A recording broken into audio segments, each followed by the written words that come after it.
আশা করি সবাই ভালো আছেন। এর আগের ভিডিওতে আমরা শপিফাইয়ের ট্যাক্স নিয়ে আলোচনা করছিলাম। তো এই পর্যায়ে আমরা আলোচনা করব শপিফাই ফিল্টার নিয়ে।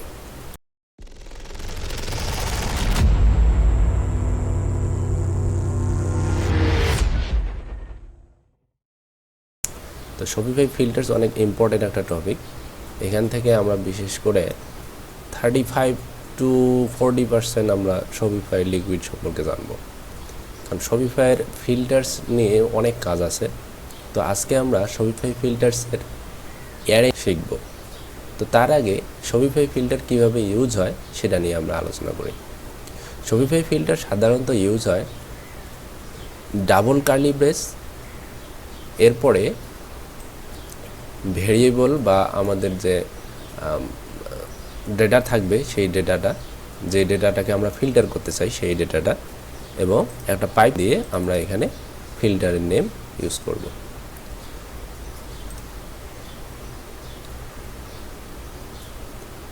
এবং ফিল্টারগুলো প্যারামিটার হিসেবে ইউজ করা যায় ঠিক এভাবে। এরপরে একটা নোটেশনে আমরা একাধিক ফিল্টার করতে পারি। তো আজকে আমরা শিখব অ্যারের কিভাবে ফিল্টারগুলো করা হয়। তো অ্যারেতে বেশ কিছু ফিল্টার আছে। আমরা যদি এদিকে তাকাই তাহলে এখানে 10 থেকে 12টা এর মতো এরকম আমরা অ্যারে ফিল্টার দেখতে পাচ্ছি। আজকে আমরা চেষ্টা করব সব কটাকে কভার করার। তো প্রথমত আসি অ্যারে ফিল্টার্সের কম্প্যাক্ট কথাটা আমরা যখনই বলতে যাচ্ছি তার মানে এটা হচ্ছে সংকুচিত করে নিয়ে আসা, বা অতিরিক্ত যদি কোনো কিছু প্রিন্ট হয়, বা আমাদের যেমন এখানে বলা হয়েছে যে removes any null items from an array. যদি কখনো কোনো অ্যারের আইটেম যদি মিসিং থাকে বা আনডিফাইন্ড থাকে বা ব্ল্যাঙ্ক থাকে, তো সেক্ষেত্রে সেটাকে কম্বাইন করে একসঙ্গে নিয়ে আসে এই ফাঁকা স্পেসগুলো বাদ দিয়ে। যেমন অরিজিনাল প্রাইসেস এখানে একটা ভেরিয়েবলের মধ্যে ডিফাইন করা আছে, কালেকশনের প্রোডাক্টসগুলোকে ম্যাপ করো যেখানে কম্পেয়ার অ্যাট প্রাইস থাকবে। ওকে, তো সেক্ষেত্রে সবগুলোর কম্প্যাক্ট অ্যাট প্রাইস নাই। তো সেক্ষেত্রে কি করবে, যদি আমরা এটা প্রিন্ট করি তাহলে এভাবে আসবে যে অরিজিনাল প্রাইসেস নামে যে আমরা যে অ্যারেটা তৈরি করছিলাম সেই অ্যারের প্রাইসগুলো এখানে প্রিন্ট করো।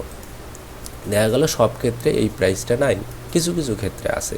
তো সেক্ষেত্রে আমরা কি করছি, বাই ডিফল্ট এরকম একটা আমরা সাইন পাচ্ছি, হাইপেনটা যেহেতু আমরা এখানে প্রিন্ট করতে যাচ্ছি বারবার।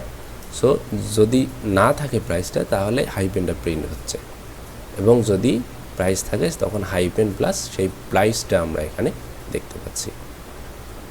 এখন এটাকে যদি আমরা কম্প্যাক্ট করি, এরকম একটা অ্যারের মধ্যে কম্প্যাক্ট করে রাখি এবং বলি যে এটাকে তুমি আমাকে কম্প্যাক্ট করে দেখাও, তাহলে হবে কি, যখন সে এরকম ব্ল্যাঙ্ক পাচ্ছে তখন এইটার ভিতরে না ঢুকে এটাকে স্কিপ করে যাচ্ছে, বা সে কম্প্যাক্ট করে সেই ফাঁকা বা যেটাতে আমাদের অরিজিনাল প্রাইস নাই সেটা করে স্কিপ করে যাচ্ছে, এবং আউটপুট হিসেবে আমরা এরকম একটা ভ্যালু পাচ্ছি। তাহলে কম্প্যাক্টের অনেক দরকার আছে এরকম ফাঁকা স্পেসগুলোকে এড়িয়ে যাওয়ার জন্যে। এরপরে আমরা দেখব কনক্যাট হচ্ছে, আমরা অন্যান্য প্রোগ্রামিং ল্যাঙ্গুয়েজে যেমন কনক্যাট ইউজ করি, যেমন একটা স্ট্রিংয়ের সঙ্গে আর একটা স্ট্রিং কম্বাইন করা, বা দুইটা অ্যারেকে আমরা একখানে কম্বাইন করা, হ্যাঁ, আমরা এটা হচ্ছে কনক্যাটের মাধ্যমে করতে পারবো। এক্ষেত্রে আমরা যদি কনক্যাট করি এরকম দুইটা অ্যারেকে, যেমন এখানে কালেকশন ডট অল টাইপস এবং কালেকশন ডট অল ভেন্ডর্স, এই দুটো অ্যারেকে কনক্যাট করতে বলা হয়েছে। এখন এই দুইটা অ্যারেকে কনক্যাট করলে আমরা দুটো এইভাবে আমরা আউটপুট পাবো দুটো ভ্যালুর। আমরা যদি এদিকে তাকাই, এখানে দুটো জিনিসকে কনক্যাট করে ফাইনালি আমরা এরকম একটা রেজাল্ট পাচ্ছি। তো এখানে একটা আরও একটা টপিক হচ্ছে যে কনক্যাট করলাম, ঠিক আছে, কনক্যাট করার পর দুইটা অ্যারের মধ্যে ভ্যালু তো রিপিটেড ভ্যালু থাকতে পারে। তো সেক্ষেত্রে আমরা হচ্ছে পরবর্তীতে ইউনিক নামে একটা ফিল্টার আমরা এখানে ইউজ করতে পারি, যেটা কি করবে, সিমিলার যে আমাদের কনক্যাট করার সময় যে সিমিলার ভ্যালু যদি কখনো পায়, সিমিলার ডেটা যদি কখনো পায়, সেটাকে স্কিপ করে একটা করে নেবে। তার মানে আমাদের হেলথ যদি দুটো থাকে তাহলে একটাই হেলথ নেবে, বাকিটা বাদ দিয়ে দেবে। তো এটা আগেই বলে নিলাম, এটা পরবর্তীতে আমাদের এখানে ইউনিকে আছে। এরপরে আসি ফার্স্ট। তো এটা হচ্ছে যে আমরা যখন ফর লুপ চালাইছিলাম তখন এই বিষয়টা নিয়ে সামনে আসছিল। তো এটার ক্ষেত্রেও অনেকটা একই রকম, কিন্তু ফিল্টারে যেহেতু আমরা ফিল্টার নিয়ে আলোচনা করতেছি, তো এটাকে ফিল্টারে যদি আমরা দেখাতে চাই তাহলে এরকম করে পাইপ সাইন দিয়ে ফার্স্ট দিলে তাহলে আমাদের এই অ্যারের কালেকশন ডট প্রোডাক্টসের এই অ্যারের ফার্স্ট প্রথম যে ভ্যালুটা সেটা চলে আসবে। সেটা কি, আমরা এখানে সেটার টাইটেলটা চাচ্ছি, তো সেটার টাইটেলটা এভাবে আসবে। এটাকে আবার ডট নোটেশন দিয়ে আমরা লিখতে পারি। যদি আমরা এখানে এই অ্যারের collection dot products dot first যদি দিই, আমরা ফার্স্ট ডট টাইটেল যদি দিই, তাহলেও আমরা এরকম একটা ভ্যালু পাবো, যেটা এখানে আমরা উদাহরণস্বরূপ দেখতে পাচ্ছি। সেম জিনিস। এরপরে আসতেছে জয়েন। তো জয়েন বলতে আমরা হচ্ছে কি দুটা কম্বাইন করব সব। এই অ্যাডের মধ্যে কালেকশন ডট অল ট্যাগস, এখানে যতগুলো ট্যাগ আছে সবগুলো ট্যাগকে আমরা জয়েন করব। এবং বাই ডিফল্ট এটা হচ্ছে একটা সেপারেটেড ভ্যালু, ফাঁকা স্পেস সেপারেটেড ভ্যালু আমাদের রিটার্ন করে। এখন সেক্ষেত্রে আমরা যদি এটাকে যদি এরকম চাই যে না, আমরা এরকম ফাঁকা স্পেস দিয়ে সেপারেট না করে আমরা কমা দিয়ে সেপারেট করি, তাহলে আমরা এভাবে বলে দিতে পারি যে হ্যাঁ, এটা আমার কমা সেপারেটেড ভ্যালু হবে, কমা স্পেস এইরকম করে দেখাবে। তো এটা আমরা স্পেসিফিকভাবে যদি বলে না দিই, তাহলে আমাদের আউটপুটটা এরকম একটা করে স্পেস সেপারেটেড ভ্যালু দিবে। আর যদি আমরা বলে দিই যে এটা এরকম এই জিনিসটা দিয়ে সেপারেট হবে, তাহলে এরকম একটা ভ্যালু দিবে আমাদের। এরপরে আসতেছে লাস্ট। যেহেতু আমরা ফার্স্ট নিয়ে আলোচনা করছি, তো লাস্টের ক্ষেত্রেও ঠিক একইভাবে কাজ করে, তবে সেক্ষেত্রে আমাদের লাস্টের যে ডেটাটা আছে সেটা আমরা পাবো। যেমন এই অ্যারের ক্ষেত্রে কালেকশন ডট প্রোডাক্টস এটাকে ফিল্টার করে লাস্টের যে ডেটাটা সেটা আমাকে নিতে বলা হয়েছে। সেটা কি, এইটার ডট টাইটেলটা, যেহেতু আমাদের ডাটার মধ্যে টাইটেল আছে, সো সেটার লাস্ট যে টাইটেল সেটা হচ্ছে আমরা পাচ্ছি। আমরা যদি এখানে দেখাই, এটা হচ্ছে সেটার লাস্ট টাইটেল, তো আমরা আউটপুট হিসেবে এটা পাচ্ছি। ওকে, এটার আবার ডট নোটেশন একটা আছে ওই ফার্স্টের মতোই। তো কী করব, আমরা ডিরেক্ট যে অ্যারেটা আমরা যে রিটার্ন করতেছি কালেকশন ডট প্রোডাক্টস, সেটা লাস্ট, সেই লাস্টের কি টাইটেল, সেটা যদি আমরা এভাবে লিখি, তাহলে এভাবে ডিরেক্ট আমরা ডট নোটেশন দিয়ে আউটপুট পাবো।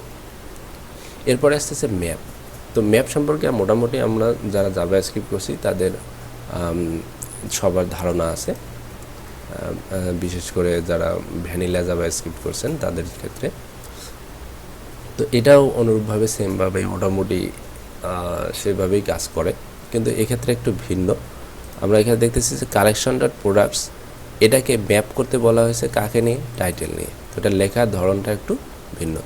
তো বলা হয়েছে যে টাইটেল যে ডেটা আমাদের যে ডেটা আছে সেটা টাইটেলকে আমাদের ম্যাপ করতে হবে করে বলা হয়েছে যে এটা আমরা যদি এই ক্ষেত্রে যদি ভুলে যাই, তাহলে সেক্ষেত্রে আমাদের সিম্পলি একটা অ্যারের ভ্যালু রিটার্ন করবে। আমরা এভাবে সব টাইটেলগুলোকে নিয়ে আসতে পারবো। এখানে যেমন এই যে টাইটেলগুলো আছে সেটাকে ফিল্টার করে সব টাইটেলগুলোকে নিয়ে আসবে। সেক্ষেত্রে আমরা বললাম যে এটাকে জয়েন করো কমা সেপারেটেড ভ্যালু উইথ স্পেস, এবং আউটপুটটা এভাবে আসছে। এরপরে আসতেছে রিভার্সের ক্ষেত্রে আমরা দেখতে পাচ্ছি যে যখন একটা অ্যারেকে আমরা ম্যাপ করলাম উইথ টাইটেল এবং সেটাকে আমরা এরকম কমা সেপারেটেড ভ্যালু দিয়ে রিটার্ন করলাম, তো সেক্ষেত্রে এটা হচ্ছে অরিজিনাল অর্ডারটা। এখন এটাকে যদি আমরা ঘুরাই দেই, তাহলে কি করব, এরকম একটা রিভার্স ফিল্টার আমরা অ্যাড করে দেব। তাহলে এই রিভার্স ফিল্টারটা অ্যাড করে দিলে হবে কি, লাস্টের যেটা ছিল সেটা প্রথমে আসবে, আর প্রথমে যেটা ছিল সেটা লাস্টে যাবে, বা উল্টো দিক দিয়ে ঘুরবে। তার মানে এটা রিভার্স হবে। রিভার্সিং স্ট্রিং, এখন কোনো একটা স্পেসিফিক স্ট্রিংকে যদি আমরা রিভার্স করতে চাই, সেক্ষেত্রে আমাদের তো সেই স্ট্রিংটা প্রথমে দেখতে হবে সেই স্ট্রিংটা অ্যারে কিনা। স্বাভাবিকভাবে একটা স্ট্রিং কখনোই অ্যারে হতে পারে না সিঙ্গেলভাবে। তো আমাদের কি করতে হবে, সেটাকে অ্যারে বানাতে হবে। তো অ্যারে করতে গেলে আমাদের একটা প্রপার্টি আছে, ফিল্টার প্রপার্টি, সেটা হচ্ছে স্প্লিট। আমরা যখন একটা স্ট্রিং কালেকশন.টাইটেল একটা স্ট্রিং, এটাকে যদি আমরা রিভার্স করতে চাই, সেটাকে প্রথমে অ্যারে বানাতে হবে। অ্যারে বানাবো হচ্ছে কি দিয়ে, স্প্লিট ফিল্টার দিয়ে। হওয়ার পরে আমরা কি করব, সেটাকে রিভার্স করে দেব। কারণ এতটুক করার পরে আমরা একটা অ্যারে পাইছি, সেই অ্যারেটাকে রিভার্স করলাম। করার পরে বলতেছি যে তুমি তোমার এই রিভার্স করার পরে যেন কোনো প্রকার স্পেস না থাকে। হ্যাঁ, তো সেই ক্ষেত্রে হচ্ছে যে এরকম আমরা স্পেস উঠাই দিয়ে আমরা এরকম একটা আউটপুট পাবো। যেমন এটার পূর্ব ছিল কি সেল পশনস, পরবর্তীতে এটা এরকম উল্টাই গেছে, রিভার্স হয়ে গেছে। তো একটা স্ট্রিংকে রিভার্স করতে গেলে আমরা এইভাবে রিভার্স করতে পারি।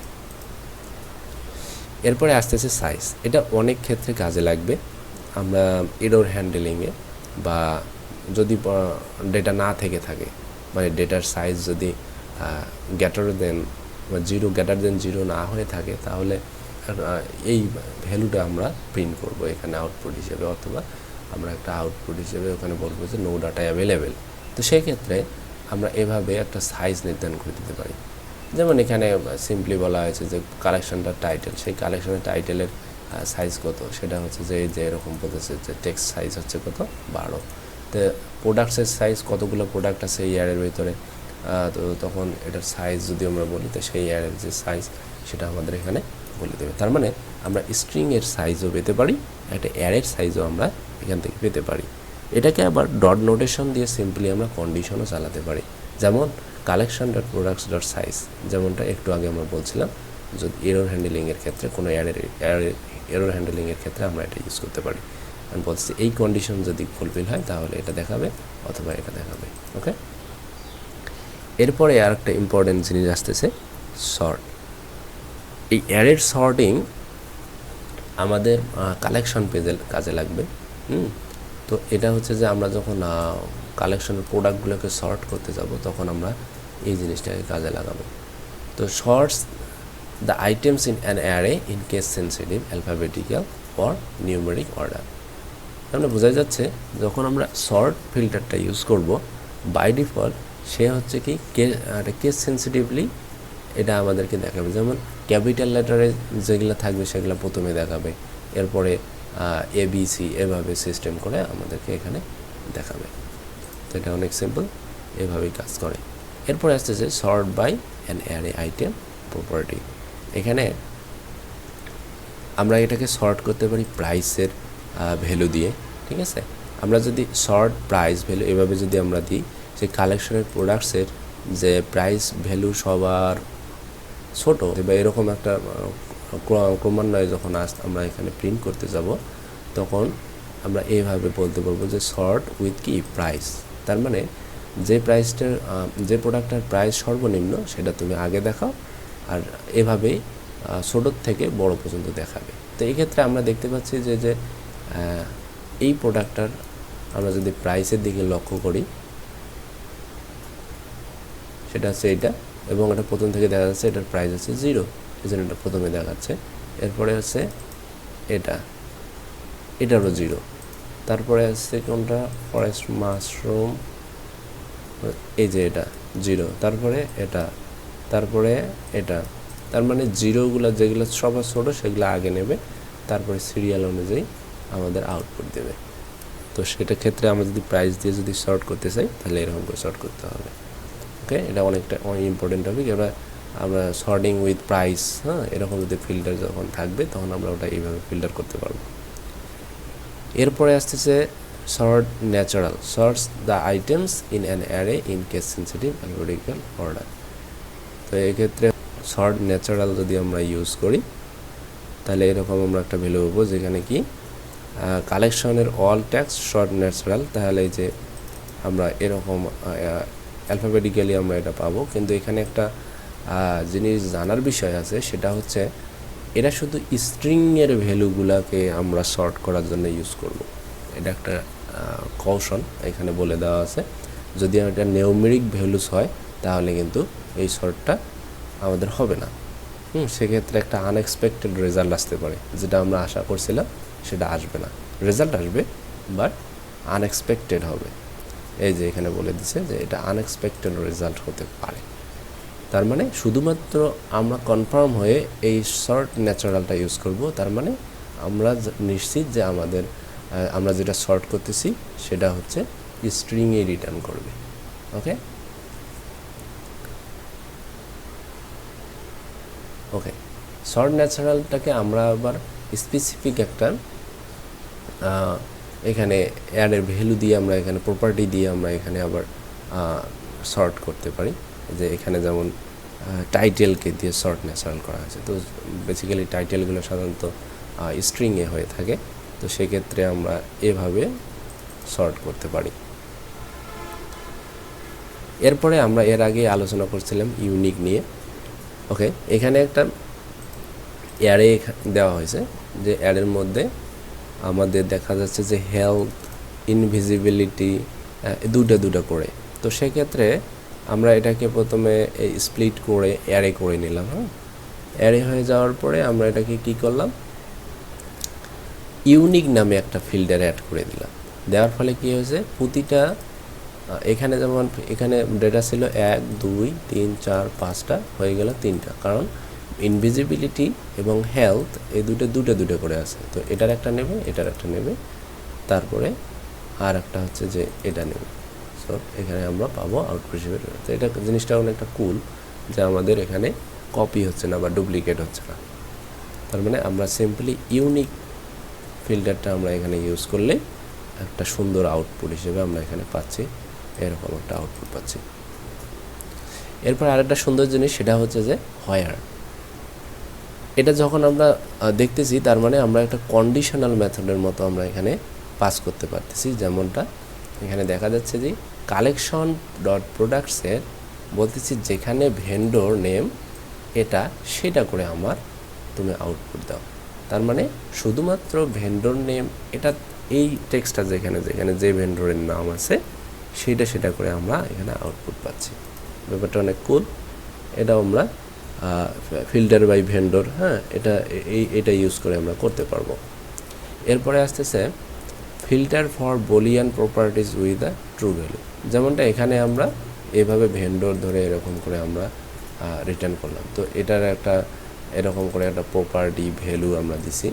তো এটা যদি বুলিয়ান ভ্যালু হয়, বুলিয়ান হয়, তাহলে আমাদের এরকম প্রপার্টির ভ্যালু দিতে হবে না, জাস্ট প্রপার্টিটা বলে দিলেই হবে, হয় অ্যাভেলেবেল। তার মানে যখন অ্যাভেলেবেলটা যখন ট্রু হবে, অ্যাভেলেবেলের ভ্যালু সাধারণত বুলিয়ান রিটার্ন করে। আমরা যদি এদিকে লক্ষ্য করি, এই যে অ্যাভেলেবেল ট্রু অথবা ফলস রিটার্ন করে, তার মানে এটা একটা বুলিয়ান ভ্যালু। সেক্ষেত্রে আমরা সিম্পলি এটা ট্রু বা ফলস হচ্ছে কিনা সেটা আমরা চেক করে করতে পারছি। তার মানে অলওয়েজ যেটা ট্রু হবে সেটা আমার এখানে রিটার্ন করবে, সিম্পল। তো আজকের টিউটোরিয়ালটা এই পর্যন্তই। এখানে হচ্ছে আমরা কি শিখলাম বা জানলাম, এখানে আপনারা আমি এই ডকুমেন্টেশন দেখে করানোর কারণটা হচ্ছে এখানে প্র্যাকটিস করার একটা ফিল্ড আছে। কারণ হচ্ছে আমরা সচরাচর শপিফাই লিকুইড আমরা এরকম ডেটা ছাড়া এই জিনিসগুলো আমরা কোথাও পাবো না, ঠিক আছে।